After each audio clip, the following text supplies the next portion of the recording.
1 থেকে 100 পর্যন্ত সবগুলো সংখ্যা যদি যোগ করেন যোগফল কত হবে? এটা কি পারবেন? মনে করতে পারেন এটা কি অঙ্ক? দেখেন এই অঙ্ক কত জায়গায় আসছে। বিসিএস 18তম, বিসিএস 16তম, এছাড়া প্রাইমারি থেকে শুরু করে যে কোনো চাকরির পরীক্ষায় এই টাইপ থেকে কত আসে জাস্ট একটু দেখাই। দেখেন এইটা দেখেন, 1 থেকে 99 পর্যন্ত সংখ্যাগুলোর যোগফল কত, 1 থেকে 20 পর্যন্ত সংখ্যাগুলোর যোগফল কত, 1 থেকে 70 পর্যন্ত সংখ্যাগুলোর যোগফল কত। আপনি বই খুললে দেখবেন যে কতবার আসছে, সেম টাইপ। একটা পারলে সব পারবেন। ওকে, আচ্ছা খেয়াল করেন, তাহলে এইটা আমরা করছি যে 1 থেকে 100 পর্যন্ত সংখ্যাগুলোর যোগফল কত আমরা এখন বের করব। আচ্ছা, বের করার ক্ষেত্রে আমরা বেসিক একটা সূত্র ব্যবহার করব, সেটা কি খেয়াল করেন।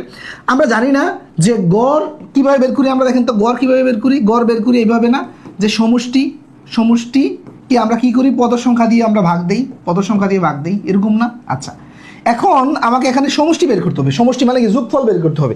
আচ্ছা, তাহলে সমষ্টি বের করতে হলে কি করব? এই যে সমষ্টি বা যোগফল একই জিনিস, তাহলে এই দুটা গুণ করে দিব এখানে, তাহলে গড় ইন্টু পদ সংখ্যা। জাস্ট এই সূত্রটা আমরা এখন অ্যাপ্লাই করব। আচ্ছা ঠিক আছে, এখন আসেন এই যে 1 থেকে 100 পর্যন্ত, 1 থেকে 100 পর্যন্ত মানে কি খেয়াল করেন তো, 1 + 2 + 3 + 4 dot dot dot dot dot dot dot এই যে 100 পর্যন্ত সমান কত হবে, এটাই তো জানতে চেয়েছে, তাই না? একটা ধারা তৈরি করলাম আমরা, ঠিক আছে। আচ্ছা, এখন খেয়াল করেন এই ধারার বা এই সবগুলো সংখ্যার আমি গড় বের করব এবং পদ সংখ্যা বের করবো। আচ্ছা, এখানে পদ কয়টা আছে? পদ কয়টা আছে এটা আমরা দেখেই বুঝতে পারতেছি। পদ আছে 100টা, যেহেতু 1 থেকে 100 পর্যন্ত 100টা পদ আছে। আচ্ছা, এখন গড় কত হবে খেয়াল করেন। গড় কত হবে? গড় বের করার ভেরি সিম্পল নিয়ম হচ্ছে, সমান্তর ধারার ক্ষেত্রে আপনি এই যে এই দুইটা যোগ করে দিবেন। যোগ করলে কত হয়? 100 + 1 / 2, মানে এই দুইটা যোগ করে, সমান্তর ধারার ক্ষেত্রে এই দুইটা যোগ করে জাস্ট 2 দিয়ে ভাগ করে দিবেন, তাইলে গড় চলে আসবে।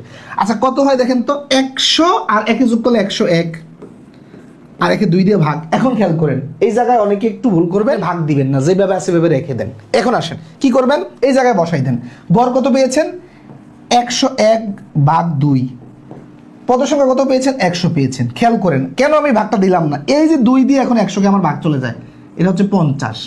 এখন এই 50 দিয়ে 101কে আপনি গুণ দেন। খেয়াল করেন এই 0 প্রথমে বসাই দেন, আর এই 5 দিয়ে যদি 101কে গুণ দেন তাহলে 505। দেখেন একেবারে সিম্পল, এই যে আমার উত্তর চলে আসছে 5050। দেখেন কয় সেকেন্ড লাগে ভাই, কয় সেকেন্ড লাগে, বুঝতে পেরেছেন? এইভাবে এই টাইপের সবগুলো অঙ্ক আপনি করতে পারবেন। দেখেন এই যে বাকিগুলো, যে 1 থেকে 99 পর্যন্ত, 1 থেকে 20 পর্যন্ত সবগুলো এইভাবে আপনি করতে পারবেন। তো প্রিয় শিক্ষার্থীরা, যদি আগেরটা বুঝে থাকেন আপনারা এইটার উত্তর দিবেন কত, এটার উত্তর যে 1 থেকে 99 পর্যন্ত সংখ্যাগুলোর সমষ্টি বা যোগফল কত হবে। তো প্রিয় দাদু ভাইরা, কেমন লাগলো জানিয়ে দিবেন কমেন্টে। আর এই ধরনের ভিডিও যদি নিয়মিত পেতে চান কি করতে হবে? পেজে এখনই ফলো দিয়ে রাখতে হবে, আর কোর্স করতে চাইলে ইনবক্স করতে হবে। আল্লাহ হাফেজ।